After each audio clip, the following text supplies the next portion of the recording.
You would think actors like Jennifer Aniston, Morgan Freeman, and Steve Carell would be impossible to break on set, but then Jim Carrey shows up, says one line, makes one face, or throws in one completely unplanned move, and suddenly the entire scene falls apart. And the craziest part is, some of his funniest and most iconic moments were never even written in the script. They happened in real time, right in front of the cast, the cameras, and the crew. What you're about to see is proof that Jim Carrey wasn't just funny, he was completely unpredictable, and almost nobody around him was safe. This was Jennifer Aniston's reaction when Jim Carrey delivered that line, and what he did to the other actor was even funnier. If Hollywood has learned anything over the years, it's this: almost nobody can keep a straight face around Jim Carrey for very long. Time and time again on film sets and bloopers, and even in scenes that were supposed to stay completely serious, Jim had this almost unmatched ability to take an ordinary moment and turn it into pure chaos. Sometimes all it took was one line, sometimes it was a bizarre facial expression, a ridiculous noise, or a completely unexpected improvisation. But no matter how it happened, the result was almost always the same. The cast broke, the crew lost it, and the scene became even more memorable because Jim Carrey had touched it.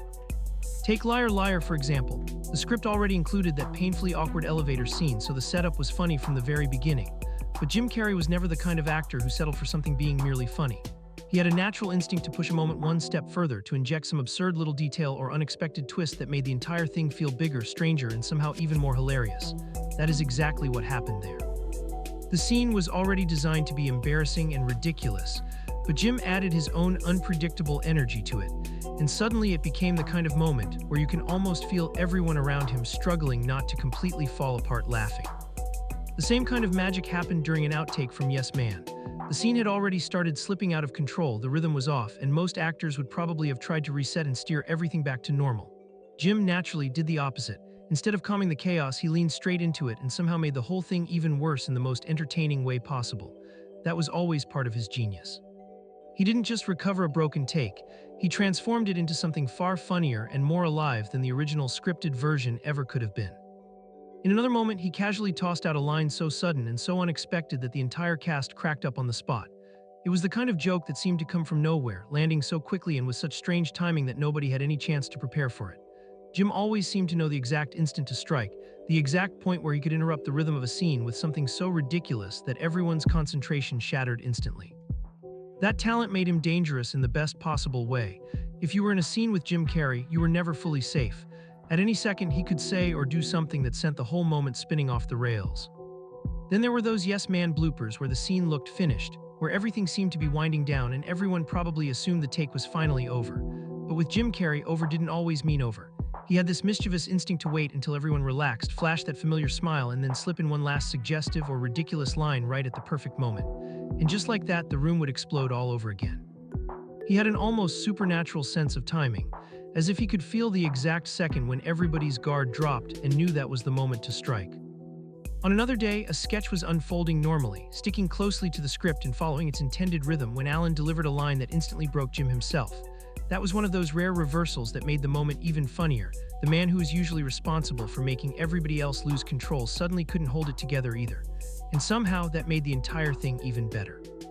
Watching Jim Carrey get caught off guard and laugh because someone else surprised him is a reminder that comedy on set can become contagious in seconds, especially when the right people are bouncing off each other. During a scene in Sonic 3, everything was supposed to be clean, quick, and precise. Scenes like that usually depend on timing being exact and every beat landing properly. But Jim being Jim, he couldn't resist turning the moment into something stranger and far funnier than it had any right to be. In what should have been a straightforward scene, he slipped in a bizarre line that had everyone breaking. It's one of the reasons his version of Dr. Robotnik became so unforgettable. Even when the scene called for menace, precision, and villainous focus, Jim always found a way to weave in that signature madness that made the character feel wildly alive. One of the most iconic unscripted Jim Carrey moments, of course, came in Dumb and Dumber. The line about wanting to hear the most annoying sound in the world was never in the script, but the second he did it, there was no chance anyone was cutting it. It was too absurd, too bold, and too perfectly Jim Carrey. What makes that moment so legendary is how violently it arrives out of nowhere. The scene is moving along, and then suddenly he detonates it with something so stupid, so aggressive, and so unforgettable that the absurdity becomes the entire point. It's ridiculous in exactly the right way, and only Jim could turn something that dumb into something that iconic.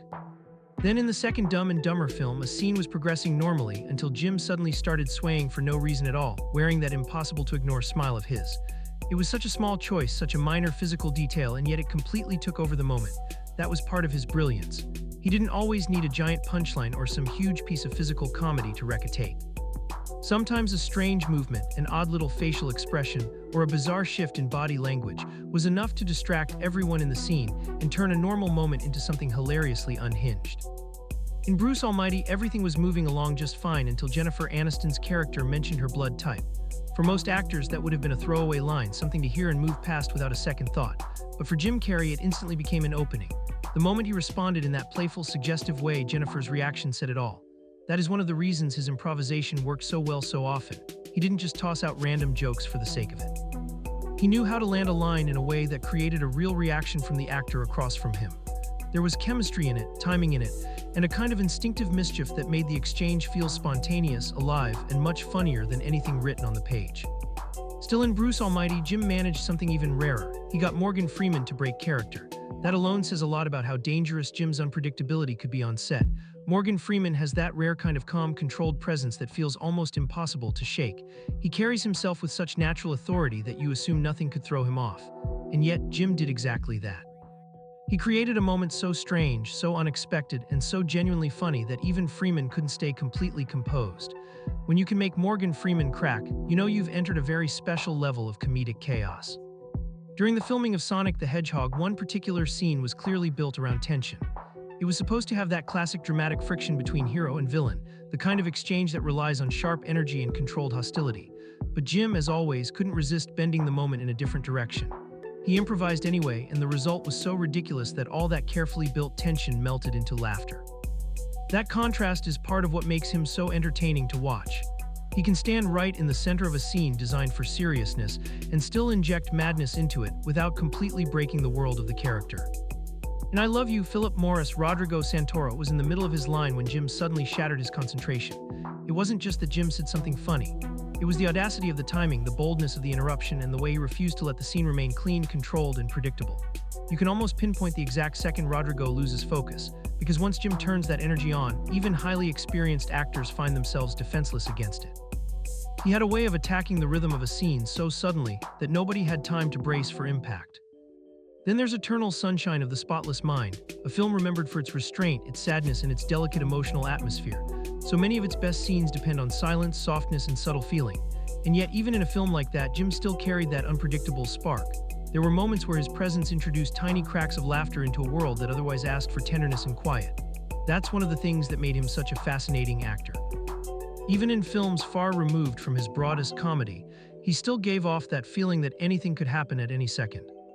In The Incredible Burt Wonderstone, Steve Carell did his best to hold the scene together, but once Jim got going, the whole thing became impossible to control. That is a pattern you see again and again with Jim Carrey.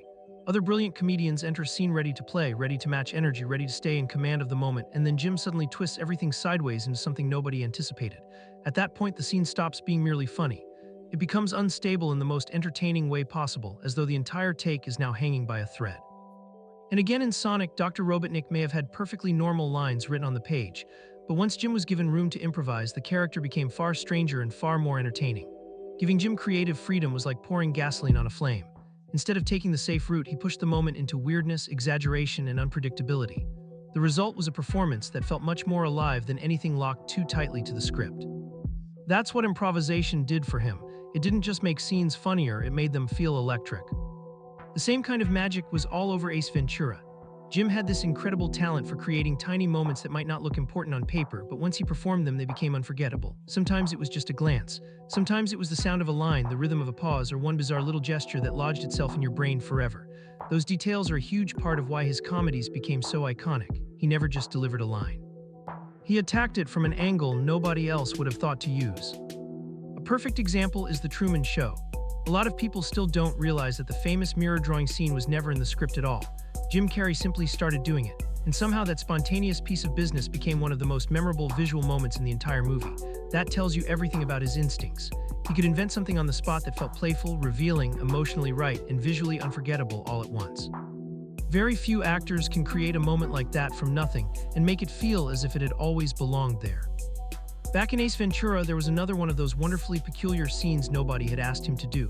It wasn't planned, it wasn't expected. Most likely nobody on set even saw it coming, but Jim threw it into the scene anyway, and suddenly everyone around him had no choice but to react. That unpredictability was half the challenge of acting with him.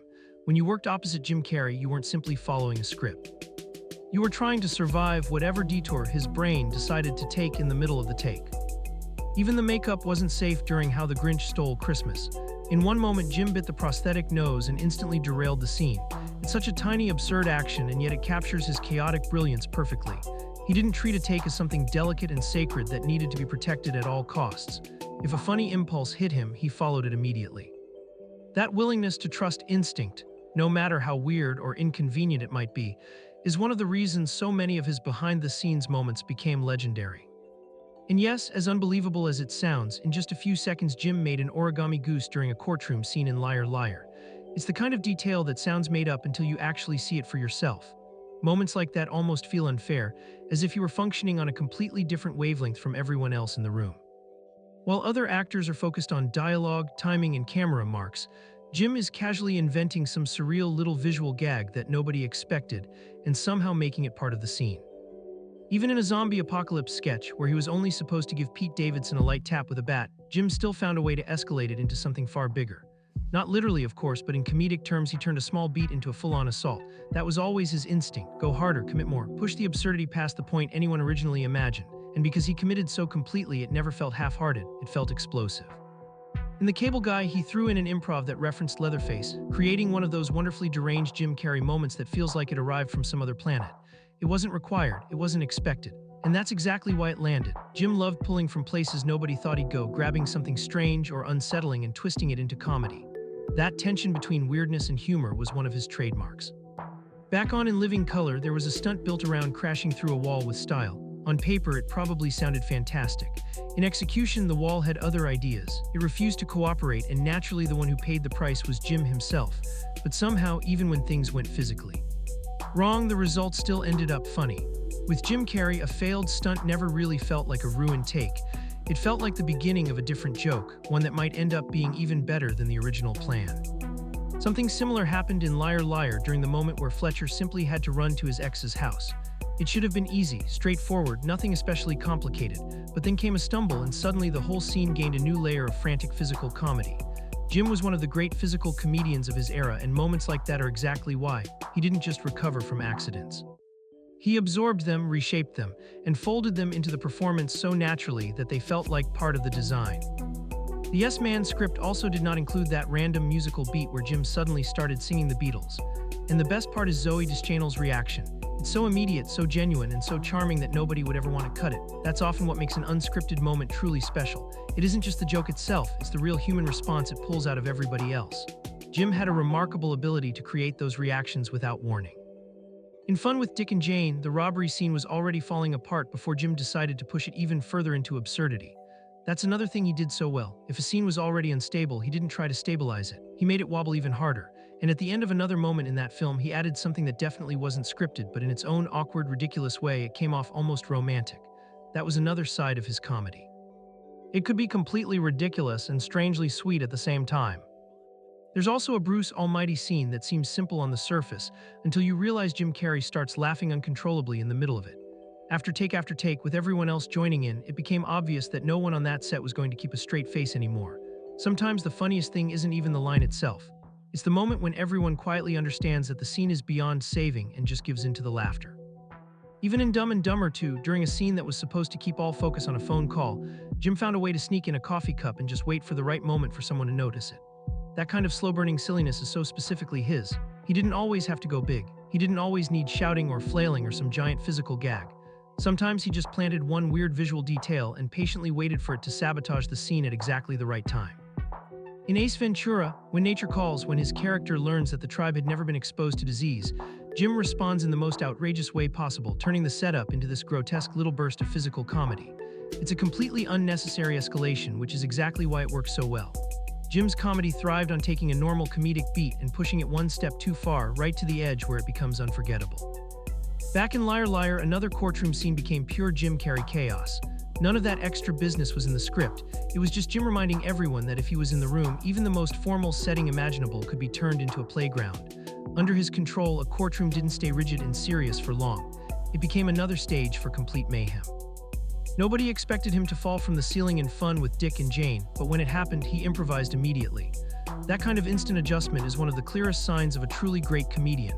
He didn't freeze when something went wrong. He didn't panic or wait for instructions. He just turned the accident into material and kept going as if the chaos had always belonged there. On In Living Color, Tommy Davidson was doing everything he could to hold it together, and then Jim started unloading one outrageous line after another. He crossed every boundary of normal conversation in the funniest possible way, and once he really got going, the scene was lost. The audience was gone, the cast was gone, and Tommy was trying to win a battle he had already lost. In Kick-Ass 2, his character was already strange enough, especially with the bizarre use of a dog as intimidation. But then Jim dropped an unexpected extra comment that pushed the whole moment somewhere even weirder. Again, it was that little unscripted twist, that extra line nobody saw coming, that sent the scene spiraling into something much more memorable. Another iconic Ace Ventura moment came when his character was simply delivering a package, which in theory should have been the most normal thing in the world. But Jim Carrey never did normal if he could help it. He turned something completely ordinary into something unforgettable through voice, rhythm, post. And that uniquely elastic energy of his. Even a basic package delivery became a full performance. In The Cable Guy, one tiny noisy improv was enough to completely derail a scene. And later, when Chip Douglas takes a punch to the face, Jim accidentally forgets one of the character's key traits. Most actors would stop, reset, and ask for another take. Jim took the mistake and transformed it into one of the funniest moments in the movie. That's another reason his performances feel so alive. He never treated mistakes as failures. He treated them as invitations. In another Dumb and Dumber moment, absolutely nothing had been planned. Jim simply noticed two guys with giant cups walking through a parking lot and invented an interaction on the spot. The best part is that they weren't even extras. They weren't part of the production at all. They were just random people passing by. Stories like that tell you everything about how active his comedic brain was. He didn't need a written setup. He could manufacture one out of whatever happened to be in front of him.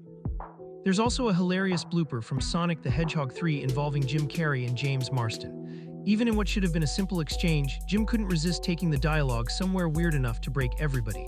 And once the laughter started, you could practically feel that silent agreement in the room. That's it, cut there, because there's no saving this take now. Also in Liar Liar, Fletcher only needed a quick moment alone in the bathroom, but Jim loaded the scene with more desperation, more panic, and more exaggerated physicality until it became iconic. He understood something essential about comedy: it often lives in commitment. If you make the character's crisis feel big enough, dramatic enough, and ridiculous enough, the scene stops being merely funny and becomes unforgettable. In Ace Ventura, When Nature Calls, everything inside the car seemed perfectly under control until Jim suddenly started singing. That's one of those classic Jim Carrey moments where a completely ordinary transition scene becomes wonderfully weird for no reason other than the fact that he decided silence was not interesting enough. Then there are those moments where he and another actor become a complete disaster together, unable to finish the take because once one of them starts laughing, the other one has absolutely no chance. That's another pattern in Jim Carrey bloopers. Chaos spreads fast. One laugh, one strange sound, one ridiculous interruption, and suddenly the whole structure collapses. Sometimes the scene is actually going well, perfectly well, even until Jim simply can't help himself and jumps in with something absurd. It's almost as if he could sense when a moment had become too steady, too controlled, too predictable, and felt compelled to shake it apart. He was such an original performer that some of the things happening around him on set are genuinely difficult to explain. At times, even the actors working with him looked confused by what he was saying, as though they were trying to decode a language that existed only inside Jim Carrey's mind. And somehow those moments often ended up being the funniest of all. Letting his brain run wild in Sonic created scenes so bizarre that even Jim himself sometimes struggled to hold it together. Once he started rambling about clam chowder and bread bowls in that strange rhythm of his, it felt like his thoughts had wandered into territory nobody else could follow. But that's the beauty of his improvisation. Sometimes it doesn't need to make perfect sense. The sheer commitment is enough to make it hilarious.